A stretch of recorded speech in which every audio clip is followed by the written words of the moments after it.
안녕하세요. 오늘은 이제 지난주 이어서 이제 5장 차동 증폭기와 전력 증폭기 관련돼서 이제 오늘 강의를 하겠습니다. 이번 시간은 이제 차동 증폭기 위주로 설명을 하도록 하겠습니다.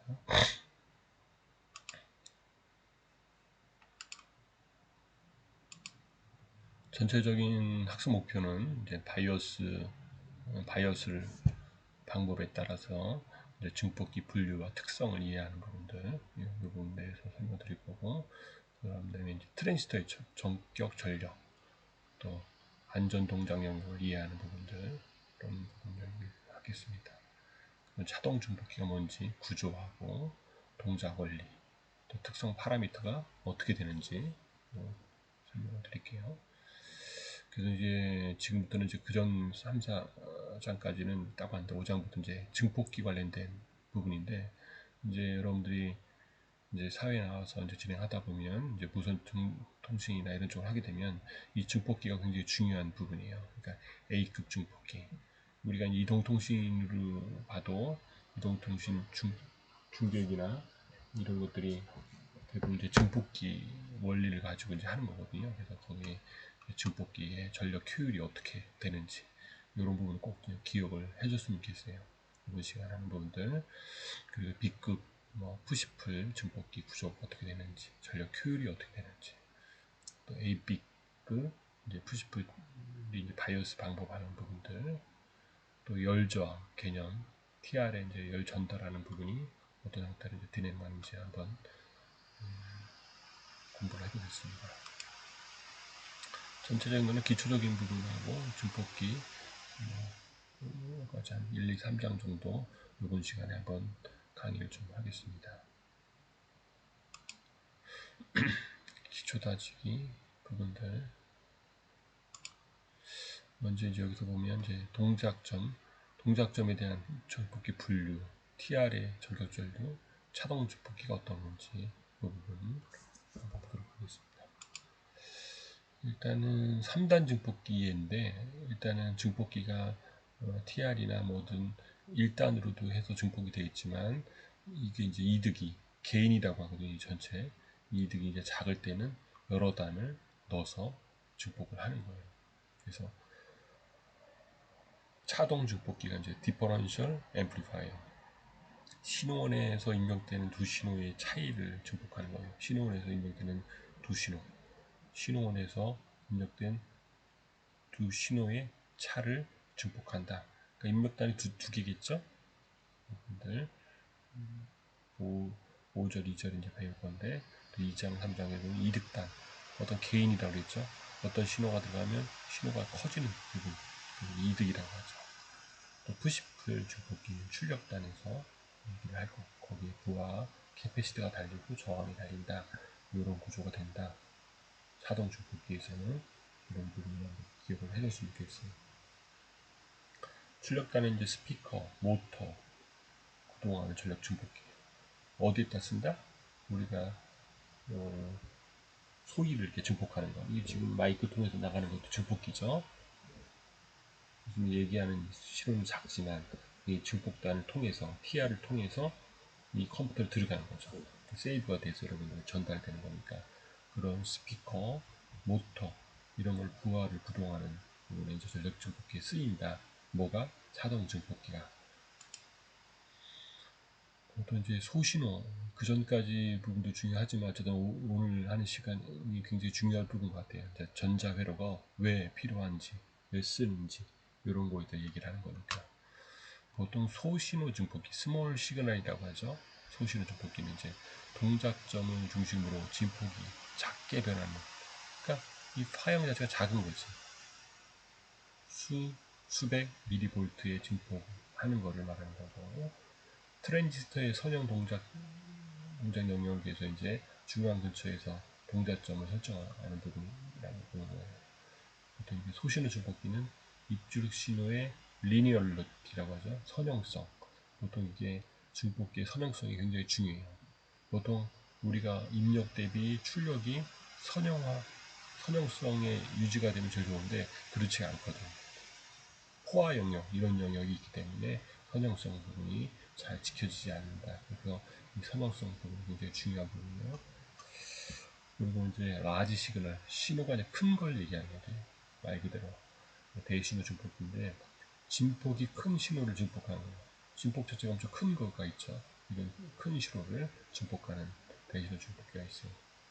그래서 이제 트랜지스터의 이제 비선형 특성에 따라서 이제 증폭기 출력이 왜곡되므로 큰 동작점, 다이내믹 레인지 부분이라고 하죠. 보통 이게 다이내믹 레인지가 이것도 굉장히 중요한 부분인데 어떤 선형성도 중요하고 이 신호가 움직이는 동적 범위, 그걸 다이내믹 레인지 많이 쓰는 용어예요. 아까 리니어러티, 다이내믹 레인지, 그러니까 선형성이 유지되는 수 있도록 소실현 증폭기와 다른 바이어스 방법이 필요한 거죠. 중요하다. 전력 변화 효율인데 전격 전력, 그러니까 전력 변화 효율에서는 전격 전력, 이제 안정 동작 영역, 전력 소비에 의해서 이제 발열이 나죠. 어떤 이제 신호가 들어가서 이게 100% 증폭이 되면 거기에 의해서 뭐 전력이 소모가 된다. 근데 그걸 위해서 열이 나는 부분이 굉장히 중요해요. 그래서 어떤 시스템을 구축할 때 우리가 뭐 컴퓨터나 모든 이런 것들도 어떤 신호를 증폭하고 처리하면서 열이 나는 거죠, 물리적으로. 그래서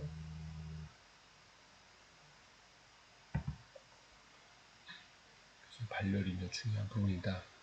대신호 증폭기는 열 문제를 해결해야 되는 거예요. 어떻게든지 발열을 어떻게 이제 처리하고 할지 이런 부분도 들어가 있습니다. 이제 A급 바이오스 증폭기, 이제 컬렉터 전류의 이제 선형 영역 근처에 동작점이 설정되는데 입력 전류의 이제 전체 주기가 왜곡 없이 일축되는 컬렉터 전류가 나오므로 선형성이 잘 유지가 된다.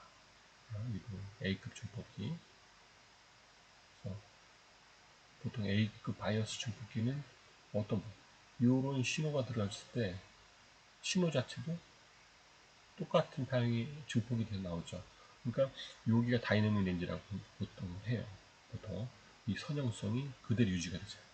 왜곡이 안 되는 거지. 동작점이 Q점이 있는데 여기 VCC는 차단점, 천점 어떤 신호가 들어갔을 때 여기 세츄레이션 넘어가면 이제 동작이 안 되는데 여기서 왔다 갔다 하는 거 신호 자체. 전력 효율이 낮다. 이렇게 보시면 될 것 같습니다. 그리고 B급 바이오스 증폭기 부분인데 트랜지스터의 차단점 ICQ가 제로가 되는 지점이 동작점으로 설정을 하죠. 보통 입력 전류의 양이 반주기만 증폭되면 컬렉터 전류로 나오고 의미의 반주기 컬렉터가 전류 흐르지 않는다고 볼 수 있어요. 그래서 출력량이 왜곡이 심하죠. 출력량이 어떻게 있다고? 왜곡이 심하다 이거지. B급 바이오스 증폭기. A급은 선형성이 잘 유지되고 전력 효율은 낮다. DC 소비 전력이 커서 전력 효율은 낮지만 뭐가 좋지? 선형성이 유지된다. 그러니까 전력은 많이 소비되지만 선형성을 유지하는 데는 A급 바이오스 증폭기가 되게 좋겠죠.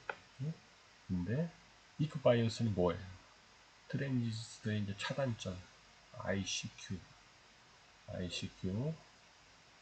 되는 이제 동작으로 이제 설정이 되는 건데, 그러니까 입력 전류의 양의 반주기 증폭되는 컬렉터 전류로 나오므로 음의 반주기 컬렉터 전류가 흐르지 않는다. 그러니까 양의 반주기만 필요할 때는 B급 바이오스 증폭기가 좋은 거예요. TR을 이렇게 구성하겠죠. 저항 넣고 그럴 때는 어떻게? B급 바이오스 증폭기. 이게 굉장히 중요한 거. 전자유래에서 제일 중요한 부분을 지금 하고 있는 거거든요. 그래서 여러분들이 뭐 전기기사, 전자기사 이런 거 딸 때는 뭐 이 부분들이 이제 하지선상으로 하지만 이런 부분이 이제 현장에서 쓸 때 이제 소용되는 부분이에요. 그래서 입력 전류의 양의 반주기만 증폭되어 컬렉터 전류가 나오므로 음의 반주기 컬렉터가 흐르지 않는다. 출력량이 왜곡이 심한 거죠. 이 출력량이 그대로 나와야 정상인데 음의 반주기는 다 날아간 거예요. 근데 어떤 형태에서는 B급 바이오스 음의 반주기가 필요 없을 때도 있거든. 그때는 B급 바이오스 증폭기를 사용하는 거예요. 차단되는 저 반주기의 신호를 얻기 위해서 상부형 푸시풀, 컴플리멘터리 푸시풀 구조를 이제 사용하는 법을 얘기를 하는 거예요. 그리고 이제 AB급 바이오스 증폭인데, 아까 이제 A급 증폭기는 선형성이 잘 유지되지만 전력 효율이 낮다. 그거 대비 B급은 차단점 된 동작점이 설정이 되는데 출력량이 왜곡이 심하다. 음의 반주기가 날아갔다고 했죠. 근데 A급 이제 바이오스 증폭기가 있어요. B급 바이오스 증폭기의 동작점이 이제 A급 바이오스 쪽으로 약간 이동을 한 거예요. 뭐가? 동작점을 A급 바이오스, B급 바이오스 증폭점을 A급 바이오스 쪽으로 조금 이동을 했다. 시프트를 했다. 그래서 A, B급 증폭기라고 한다. 그러니까 B급 푸시풀 증폭기 VBE가 있죠. 이 B가 있는데 이 전압 강화에 의해서 출력 사용이 왜곡을 없애기 위해서 시프트를 한 거예요. 반주기만 나오는데 이런 파형이 그대로 나오는데 이 부분을 이만큼 시프트를 한 거예요. A, I, B, Q 이쪽으로 시프트를 했다. 그래서 전력 효율이 B급보다는 작고 A급보다는 크다. A급은 전력 효율이 많이 들어간다고 했죠. B급 증폭기보다는 작다. 부분이죠.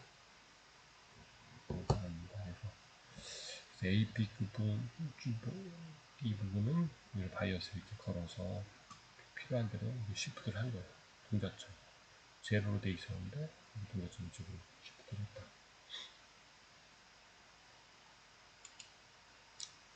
이제 A급, B급, AB급을 배웠고 C급 바이오스 증폭기가 또 있어요. 트랜지스터의 차단점 이하의 동작 모드를 설정한다. 차단 모드가 제로인데 이거 이하의 동작점 설정한 거예요. QC를 제로 이하의 동작점 센터로 생각을 해서 화형 움직인 거예요. 이렇게 동작점을 제로에서 보다. 그래서 시너지가 작겠죠. 그래서 입력의 반주기 이하의 이제 일부만 출력이 나오고 나머지 반주기 이상이 되는 차단되는 출력판 왜곡이 이제 심한 부분이라고 보면 되죠. 그래서 왜곡을 갖는 정형판은 이제 고조파, 하모닉 성분을 포함하고 있는 거죠. 그래서 출력의 LC 동조 회로를 이제 이용하면서 이제 고조파를 제거하는 기본 성분을 얻게 할 수가 있습니다. 요즘에는 이런 A급, B급 증폭기 부분들이 예전 10년, 20년 전에 굉장히 엔지니어들 부분하고 사업이 굉장히 다양화가 돼 있었어요. 지금은 요즘에는 많이 SOC, 칩화된다 그러죠? 그런 부분이 돼 있어서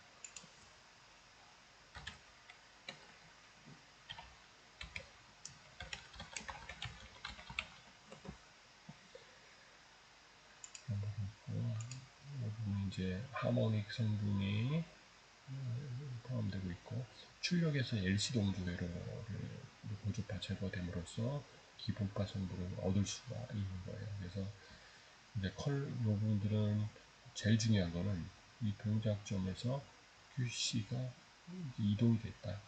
시프트가 요거는 C급 바이어스 증폭기의 이제 기본 부분을 좀 여러분들이 기억을 할 수밖에 없죠, 그죠? 하다 보니까 이 파형이 좀 작아졌죠.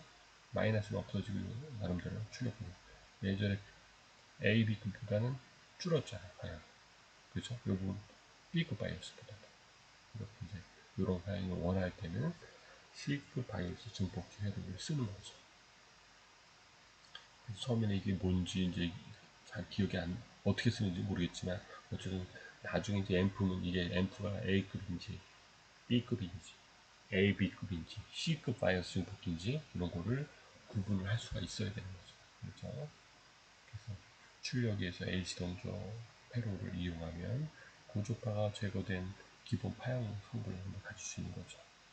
그래서 컬렉터 전류의 이제 평균치가 가장 작으므로 전력 효율이 가장 크다.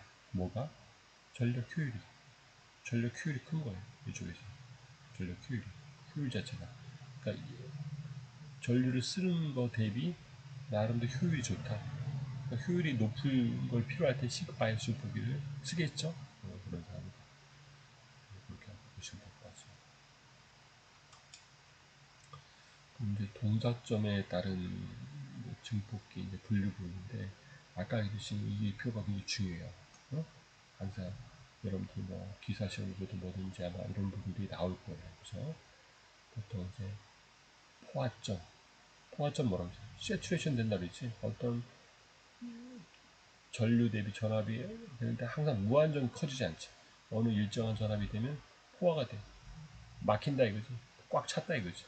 더 이상 들어가지 않는다. A급 중폭기는 이 정도 들어가는 거야. 수점. A, B급은 이 정도. B급은 여기. C급은 이 0보다 더 내려가는 거야. 이렇게 이제 BJT, 트랜지스터 동작 위치에 따라서 바이오스 전류 전압의 상대적으로 크기가 달라지는 걸 볼 수가 있어요. 여러분들이.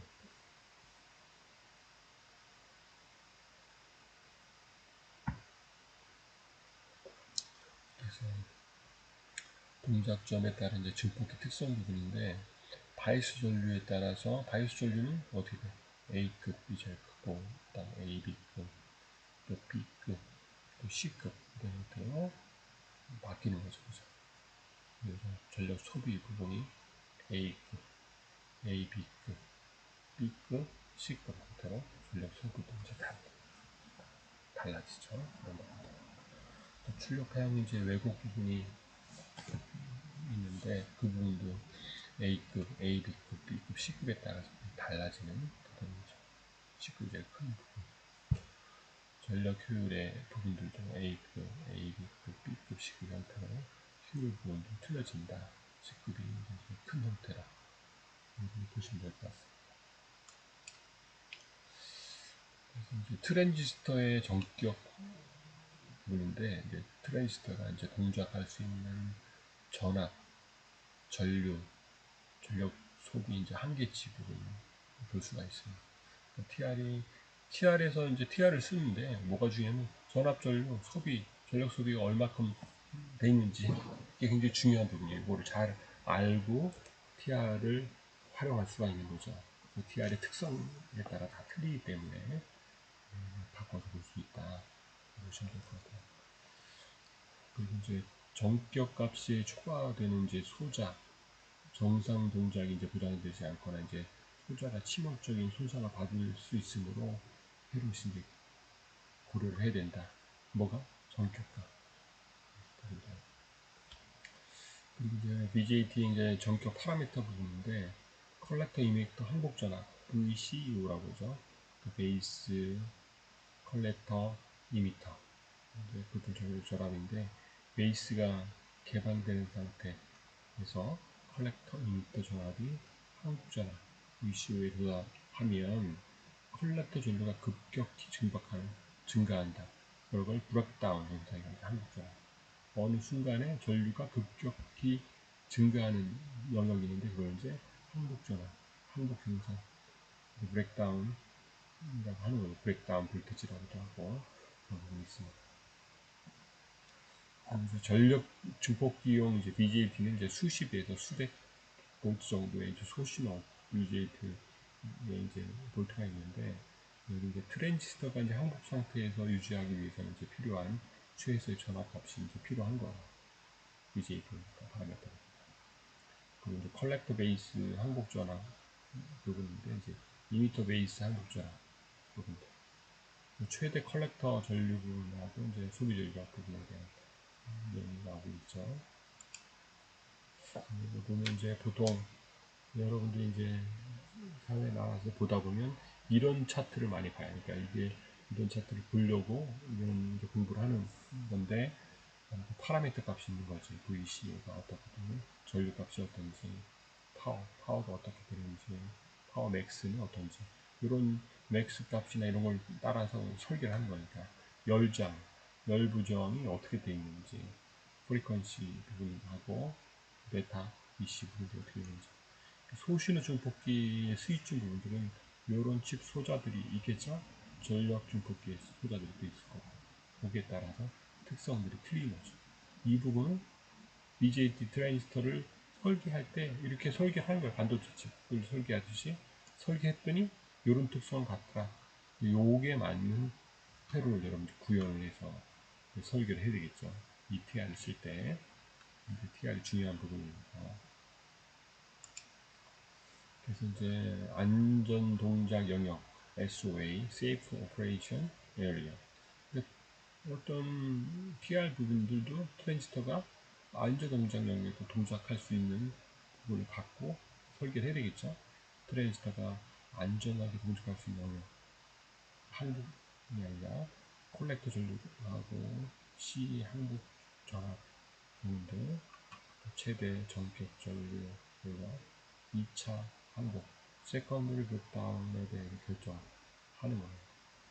안전 동작 영역에서는 이제 차단 영역과 호화 영역을 제외한 나머지 영역에서 동작하도록 설계되는 거예요. 어떻게? 안전 영역에서 차단과 호화 영역 설계를 한다.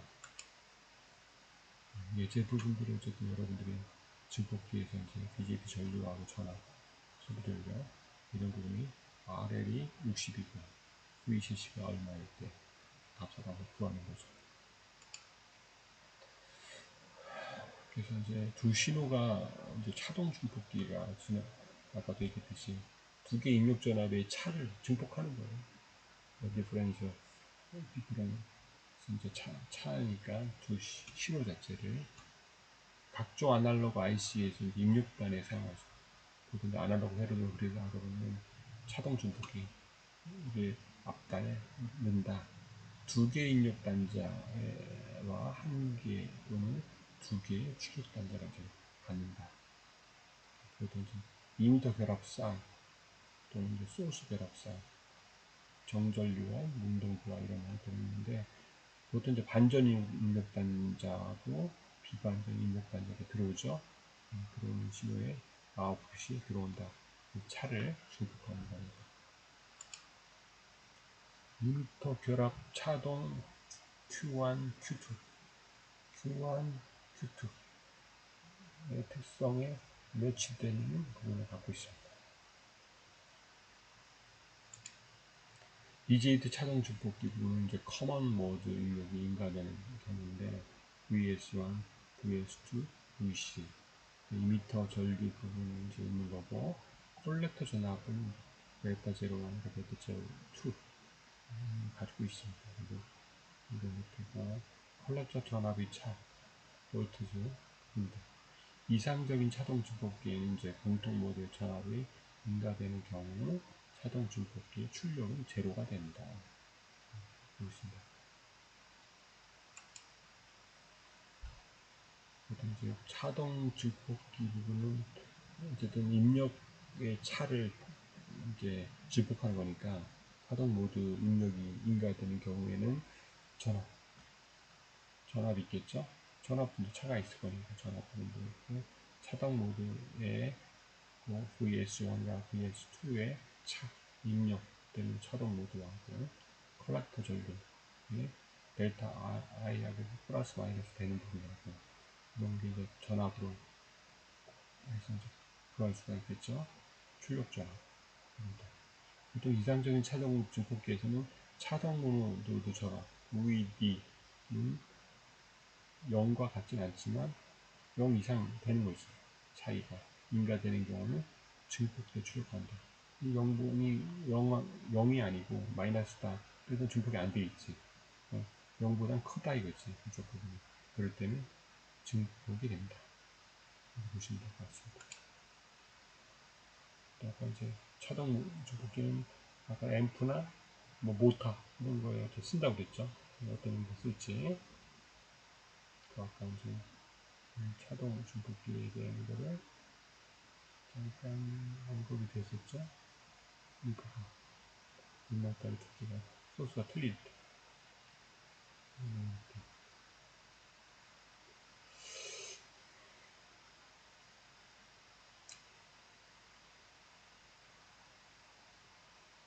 차동 증폭기 입력 전달 특성 부분인데, 일단은 Q1이 차단되고 Q2는 도통이 된다. 전류가 흐른다는 얘기지. 차단돼. 그때 이제 IC1과 IC2는 상부적인 관계를 갖고 있다. 도통과 차단. 보통 차동 증폭기 동작 특성인데, VD는 제로. 두 트랜지스터의 이제 컬렉터 전류는 동일하며 IC1, IC2 되는 부분이고, 컬렉터 전류 IC1과 IC2가 있는데 상부적인 관계를 가지며 컴플리멘터리 한쪽이 증가하면 다른 한쪽이 감소한다. 작은 차동 입력전 범위를 이제 차동쌍이라고 얘기를 하는데, 차동쌍이 컬렉터 전류 선형을 유지한다.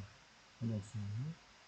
차동 증폭기의 이득 부분은 전달 컨덕스에 이제 비례한다고 하는데, 전달 컨덕스 배웠죠? 전 시간에 차동 입력 전압에 대한 범위를 얘기하는 겁니다. 그래서 차동 증폭기의 동작 특성을 보면, 일단은 VS1은 이제 그라운드가 될 수 있고, VS2가 이렇게 들어갔을 때 한쪽은 이렇게 마이너스 쪽하면 똑같이 증폭이 되고, 한쪽 위상이 바뀌었죠. 위상이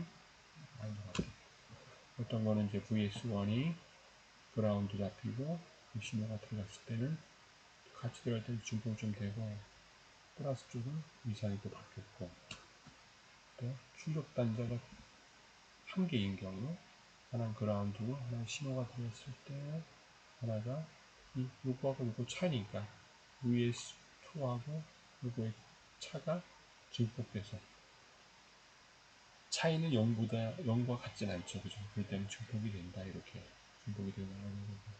또 하나가 플러스는 이제 그라운드고, 신호가 들어갔을 때 하나의 증폭이 됐을 때 리버스가 돼서 마이너스가 돼서 위상이 바뀌었죠. 그렇죠? 또 차동 증폭기. 차동 증폭기 이제 원리 부분들은 아마 많이 쓰는 램프니까 이런 기억을 해 두면 될 것 같습니다. 또 차동 증폭기 이제 특성 파라미터 부분인데, 차동 모드 이드, 차동 모드 입력 전압 부분에 이제 출력 전압의 B 얘기하는 겁니다. 그리고 공동 모드 이드, 그거는 공동 모드 입력에 대해서 이제 출력 전압이 B를 얘기하는 겁니다. 공통 모드 제거 부분은 이제 차동 모드 이득과 공통 모드 이득의 B를 얘기하는 부분을 얘기할 수 있습니다. 전자 모드, 공통 모드 입력은 이제 출력되지 않도록 억제하고, 차동 모드 입력에만 증폭하여 출력을 이제 나타내는 걸 얘기하고 있습니다. 지금까지 배운 부분은 이제 차동 증폭의 특성, 중요한 부분인데, 일단은 핵심 포인트는 두 입력의 차를 증폭한다고 생각하시면 돼요. 말 그대로 차동 증폭기. 입력의 차를 가지고 증폭을 한다. 이상적인 차동 증폭기 공통 전압 인가되는 경우에는 출력 전압이 제로가 된다. 이상적인 차동 공통 전압이 인가되면 출력 전압은 뭐로? 제로가 된다. 이상적인 차동 증폭기 차동 모드 전압이 VD가 인가되면 이건 출력이 된다. 차동 모드 이득 부분 얘기하고, 클수록 차동 증폭기 성능을 우수한 부분, 공통 모드 이득 부분 얘기하는 것들은 저것수록 차동 증폭기 성능을 우수합니다. 공통 모드 제거비, 공통 성분은 이제 제거하고, 차동 모드 성분은 증폭기 출력의 성능에 따라서 나타내고, 이제 클수록 차동 증폭기 성능이 우수한 거죠. 일단 체크를 해보도록 하고요. 그 다음 부분 이제 BGA 차동 증폭기에 대해 하겠습니다. 차동 모드에서 공통 모드에서 BGA 차동 증폭 특성이 어떻게 바뀌는지. 차동 증폭기, 이제 기본적인 차동 증폭기 부분은 배웠고, 차동 모드도 그 차가 있는 거죠. P가 같고 위상이 반대인 거. 증폭기 크기는 같은데 위상이 바뀌었어. 반대인 두 입력 전압. 인가됐을 때, 크기는 같고 위상이 반대인 인가됐을 때 전류가 흐르고, 어쨌든 차동 입력 그리고 교류의 등가회로는 다음과 같이 등가회로 구성을 하고 있는 거죠. 차동 모드 해석을 보면 차동 증폭기의 이제 좌우 회로는 동일한 특성을 갖는 좌우 회로는 동일한 특성을 갖는 대칭으로 반대 회로를 이용하여서 차동 모드를 해석할 수 있다고 보고 있습니다. 차동 모드가 등가회로는 다음과 같이 그릴 수가 있습니다. 이제 차동 모드 해석 부분인데 이제 Q1 컬렉터 전류 부분은 전달 컨택터 셀에 붙어서 이렇게 구성이 돼서 Q1의 컬렉터 전압 부분도 저항과 전류에 의해서 전압이 흐르고 반대쪽 회로의 차동 모드 전압 이득은 다음과 같습니다.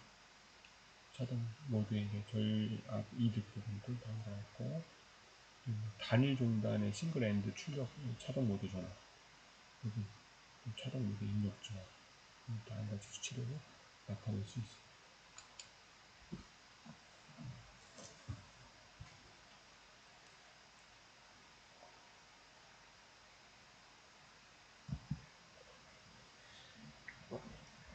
공통 모드 부분인데 크기와 그 위상이 같은 두 입력 전압 뭐라고요?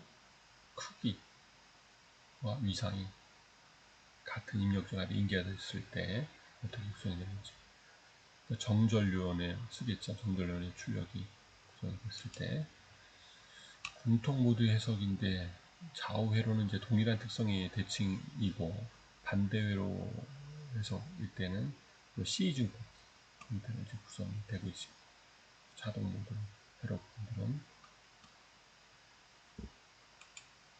그리고 공통 모드 해석 부분은 여기 이제 전압 이득이 있고 출력에 대한 공통 모드 부분들에 대한 거. BJT 차동 증폭기의 공통 모드 제곱이 부분은 전달 컨덕턴스와 정전류원의 R절의 곱으로 주어진다고 볼 수 있죠. CMMR을 크게 하기 위해서 큰 출력 저항을 갖는 정전류원의 회로를 사용하고 있습니다.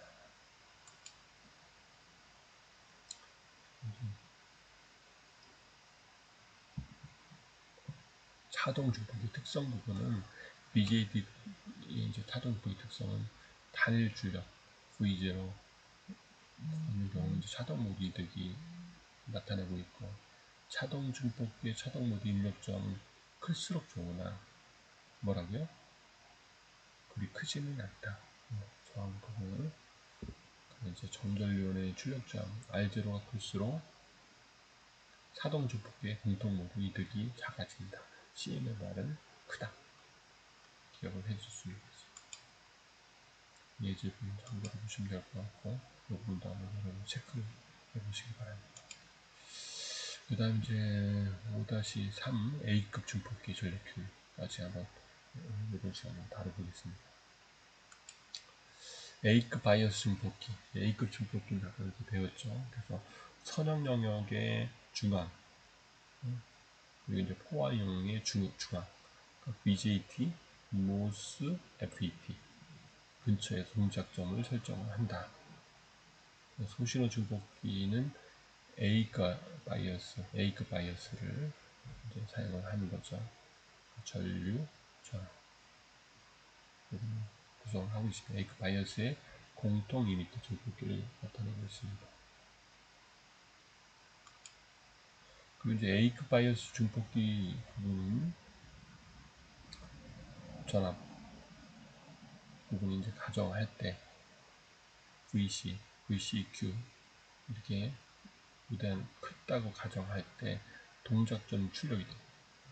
이 신호가 동작점 Q점을 지나서 이렇게 증폭이 됩니다. 직류 불화사 Q점이 이렇게 A급 바이어스 Q점이 여기에 해당이 되는 거고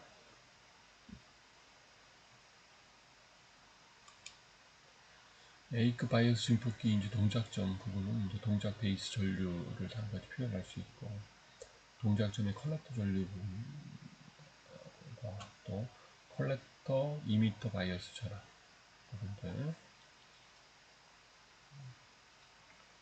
이제 컬렉터 이미터 포화 전압은 이제 무시하는 경우가 있는데, 동작점의 컬렉터 전류를 설정하면 왜곡 없이 얻을 수 있는 교류 컬렉터 전류의 진폭이 최대가 될 수 있다, 이렇게 볼 수 있습니다.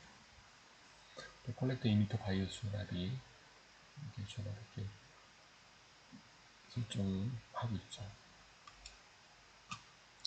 A급 중복기 이제 전력 교육, 정연파 입력에 대한 컬렉터 전류 이렇게 가정을 하면 컬렉터 전압, 또 전력 소모 부분이 어떻게 구성되는지, 그러니까 전력 소모 평균치와 전력 소모 최대값을 나타낼 수 있죠. 그래서 A급 중폭기의 이제 전력 효율, 그것도 이제 피크 컬렉터 전류가 이제 발생을 하죠. 피크 부분들이 피크, 그때 피크 전력 소모가 발생이 되는, 피크 컬렉터 전류를 이렇게 흐른다. 피크 전력 소모도 이제 발생이 되는 거고, 이에 따라서 컬렉터 이미터 전압이 움직이는 거죠. 이제 A급 중폭기, A급 중폭기 전력 효율 부분은 파워 컨버전 이피션시라고 하는데, 전력 변화 효율이 전력 효율이라고 하죠. 보통 이제 앰프나 이런 것들은 효율, 전력 효율이 굉장히 중요한 거예요. 어떠한 전류와 전압을 소비해서 효율이 좋아야지, 에너지를 적게 쓰고 많이 증폭하면 좋은 거잖아요. 그죠? 전원으로 공급되는 DC 평균 전력과 이제 부하에 공급되는 교류 전력비를 나타내는 거고, 증폭기는 이제 DC 전원으로 이제 전력을 받아 일부 교류에 이제 증폭에 사용되고, 나머지는 열로 소비하고. 그러니까 효율이 나쁘면 나쁠수록 열이 많이 난다, 안 난다? 퀴즈. 어떨까요? 열이 많이 난다, 보시면 될 것 같습니다. 그리고 이제 전원으로부터 공급되는 DC 평균 전력, 그런데 부하에 공급되는 교류 전력, 이렇게 보고 있습니다. 또 아까 얘기했던 중요한 거 있죠? 퀴즈로 한번 냈던 거. 증폭기는 DC 전력으로 전력을 받아 일부는 교류 신호의 증폭기에 사용하고 나머지는 열로 소비한다. 여기에서 퀴즈 냈죠? 열이 많은 거는 효율이 좋다, 나쁘다? 나쁘다. 볼 수 있습니다.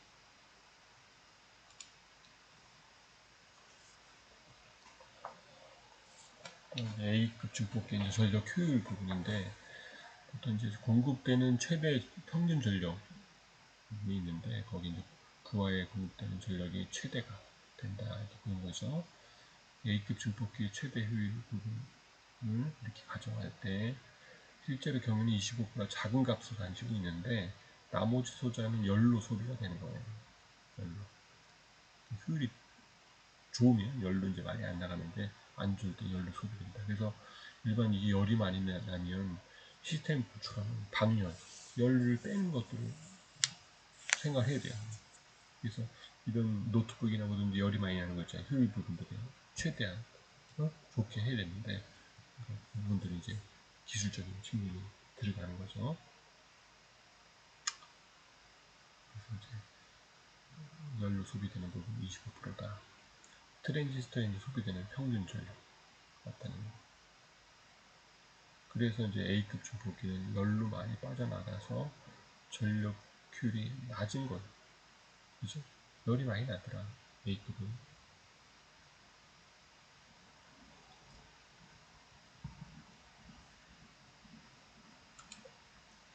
그래서 이제 A급 바이오스 증폭기의 전력 효율 부분인데, 보통 이제 A급 바이오스 증폭기의 이론적인 최대 효율은 몇 프로?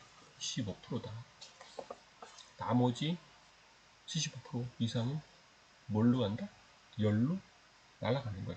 네? A급 바이오스 증폭기의 전력 효율이 낮아 큰 출력을 얻기 위한 전력 증폭기는 적합하지 않은 거예요. 뭐라고요? A급 바이오스 증폭기는 전력 효율이 낮아. 효율이 좋지 않아서 큰 출력을 얻기에는 적합하지 않는 거예요. 출력이 높은 쪽에서는 별로 좋지가 않더라. 출력을 높이다 보면 열도 다 빠지고 효율이 좋지가 않은 거예요. 전력만 많이 낭비되고. 전력 증폭기에서는 전력 효율이 우수한 B급이나 A, B급 바이오스를 사용하죠. A급은 사용하지 않고 뭘 쓴다? B급이나 A, B급 바이오스를 사용해서 설계를 한다고 보면 될 것 같습니다.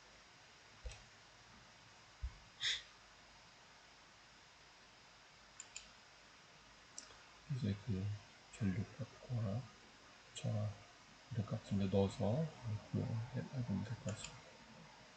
두 번째도 이제 저하값, 전력값, 전압값 넣어서 전류가 어떻게 되는지, 전체 부분들은 이제 A급 축복기가 어떻게 되는지, 트랜지스터 전력 효율이가 전격 전력보다 어떻게 되는지 체크를 해보기 바랍니다. 그 다음 부분은 이제 B급 부분인데, 지금까지 A, B급을 배웠죠. 그래서 해보면 지금까지 하는 부분이 제일 중요한 부분인데, 일단은 여러분들이 바이오스가 이제 쭉 흘러올 때 모르죠. A급 바이오스 중독기가 어떤 건지. 이 부분은 전력 효율이 낮아서 일반 대출력을 할 때는 많이 쓰이지 않아요. 이상적인 동작점을 갖고 있지만 효율이 낮은 거예요. B급 왜곡은 있지만 나름대로 이제 효율 부분에서 이제 이득이 있는 거고, A, B급 보통 이제 B급과 A, B급을 바이오스 걸어서 사용한다. 여기 배운 거 C급과. 그래서 어쨌든 지금까지 배운 A급, A, B급, B급, C급의 이런 특성을 여러분이 기억을 하고 있어야 돼요. A급 부분들에 대한 것들은 많이 쓰이지 않고 A, B, B급 이런 쪽을 많이 쓰는 거죠. A급보다 A, B, B급의 특성을 활용해서 바이오스를 이용해서 설계를 한다. 보면 될 것 같습니다. 항목 전압에 대해서 좀 배워볼게요. 그래서 여러분들이 쭉 보다 보면 자동 증폭기에 대한 얘기도 배웠고, 그 다음에 자동기 특성이 어떤지, 그리고 이제 바이오스를 전류가 가장 큰 특성, 이 부분들 아까 배운 게 있죠? 한번 체크를 하면 될 것 같고, BGD 자동 증폭기 원리도 굉장히 중요한 거죠. 보통 입력 두 개로 들어오는 경우도 굉장히 많거든요.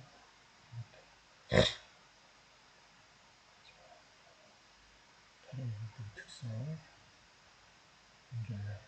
그래서 A급 증폭기에 대해서 배운 거예요. A급 증폭기 효율이 어떤지.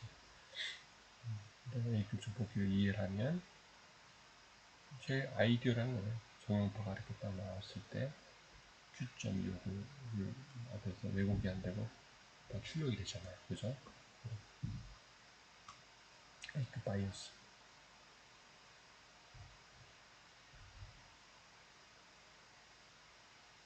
그 다음 이제 B급 푸시풀 증폭기를 이제 다음 시간에 배울 건데, 일단은 B급 푸시풀 증폭기가 어떻게 구성되는지, 동작 원리, 효율 이런 부분들.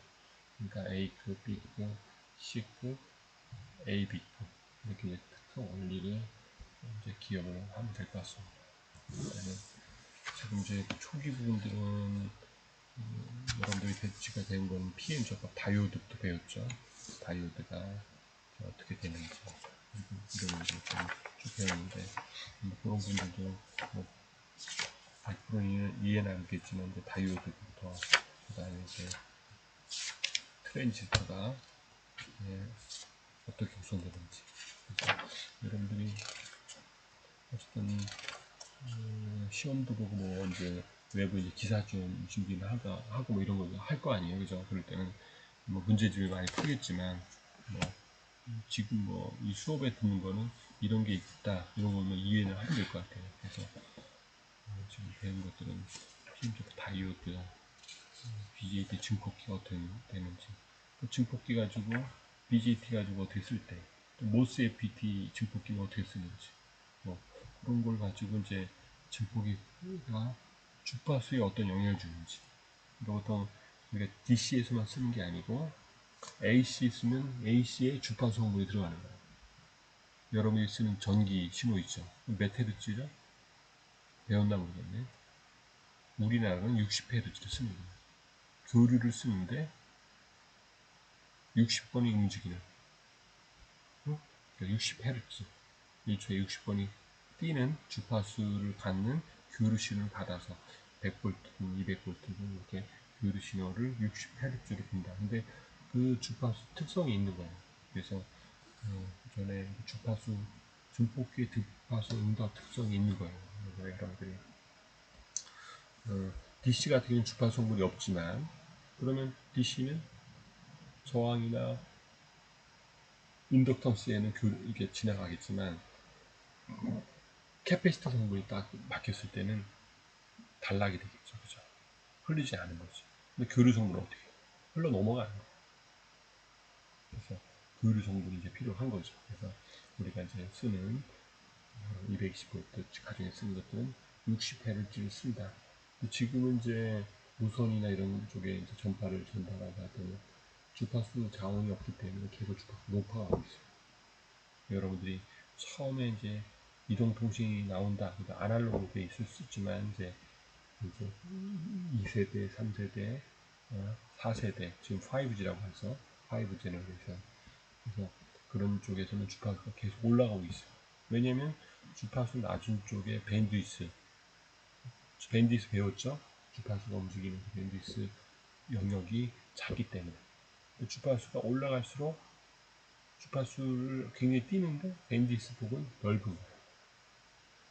고속도로가 높다는 얘기죠. 주파수가 올라갈수록. 근데 그 디바이스를 만들고 이런 앰프 소장이나 디바이스를 만들 때는 굉장히 어려운 거예요. 그 주파수를 많이 뛰는 원리에 있는 것들을 칩뿐만 아니라 측정하는 계측기부터 모든 시스템이 어렵게 되는 거예요.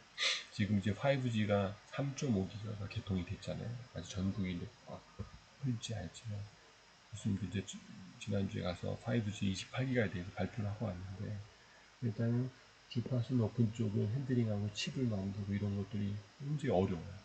요즘에 한 20년, 30년 전에는 그런 만드는 업체나 대기업들도 많았는데 지금 많이 사라진 거죠. 시장 자체도 많이 줄고 투자 대비 수익이 많지 않으니까. 그래서 예전에는 이동통신 초기 나올 때는 엄청나게 비싸고 했지만 지금 가격이 계속 떨어집니다. 제조 단가 여러 가지가 힘든 거예요. 그래서 그런 상황이고 또 이제 5G가 되고 6G가 나오고 계속 발전하는데 그쪽 관련돼서 기술은 계속 올라가면 주파수대가 올라가는 거예요. 기술 난이도가 계속 올라가는 거죠. 그래서 여러분들하고 배우는 핀, 다이오드다 이런 것들은 뭐 사회는 배우질 않을 거야. 근데 원리를 알아야 내가 이런 거 쓸 때라도 저 기초 이론에 따라서 왔구나. TL이나 뭐 칩을 쓸 때 이런 그 원리를 이해하는 거에 굉장히 중요한 거를 여러분들 배우는다고 보시면 될 것 같아요. 그래서 나름대로 기초 정도 배우는 거니까 학교 때 이제 배울 때는 이게 뭔지, 이게 왜 해야 되는지 이런 걸 모르겠지만 기본적인 스토리가 있어야 되겠잖아요. 그죠? 무선은 옛날에 에디슨, 테슬라에서 쭉 왔던 맥스웰 방식을 이렇게 만들었다 하듯이 이런 전자소자, 전자회로는 전자회로를 꾸미는 겁니다. 향후 여러분들이 쓰는 전자회로 같은 경우는 어떻게 되냐면 칩화되어 있어서 여러분들이 만질 일도 없어. 또 이런 수학이 어렵죠. 공업 수학이나 여러 가지 하는 거 굉장히 어려운데 이 수치를 다 계산하려면 너무 어려운데 이런 것들을 머리 좋은 아니면 회사들이 다 만들어서 값만 넣으면 나올 수 있게끔 시스템들만 구축이 되어 있는 거예요. 여러분들이 어렵지만 이제 하나씩 온라인으로 하는 한계가 있어요. 그렇지만 그런 시간을 가지고 여러분들이 뭐 풀어보고 하는 것들은 여러분들이 한번 기사 준비를 하든 공부를 하든 뭐 도움이 될 것 같아요. 그래서 원다리 하는 거는 이런 게 있구나 하는 거를 좀 여러분들이 익혀주시면 될 것 같습니다. 다음 시간에 한번 E급 99중법에 대해서 한번 같이 보도록 하죠. 오늘 여기까지만 하겠습니다. 수고하세요.